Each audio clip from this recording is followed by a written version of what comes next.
Malin Mumford was having a storybook wedding with her husband, Quincy Mumford, who's actually a very well-known musician from Asbury Park. But just a couple months into their marriage, she realized that she was losing all of her hair. I realized that my hairline, like right above my ear, like pretty much just like moved up half an inch. The doctor diagnosed her with alopecia. Alopecia is one of the most common forms of autoimmune diseases. Malin has no idea how she got it. It's a complete mystery, and there's no cure. The worst thing about it is you don't really know what's going to happen. You might just have 2 bald spots, and they grow back in a few months, but you might also, in my case, lose all of your hair on your head. Or it can go even farther to the 3rd step, totalis, which is hair all over your body. You lose everything. Alopecia affects about 4.6 million Americans. And as you can see in the pictures of these other people suffering from alopecia, it's pretty traumatizing. Malin didn't want to show her own bald head, but at this point she told me she has no hair. She actually avoided the mirror. You feel ugly, and yeah, it's scary too, mostly scary, because you don't know when it's going to stop or if it will stop. Transitions Hair Solutions, it's in Wall Township.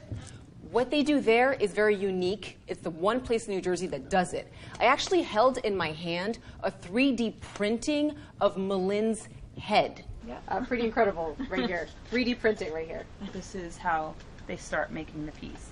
Got From painting on the material, to injecting the hair, to picking the scalp color, everything. They made plaster scalp of Malin's head, and then it was shipped to Italy, and they did a 3D printing of it.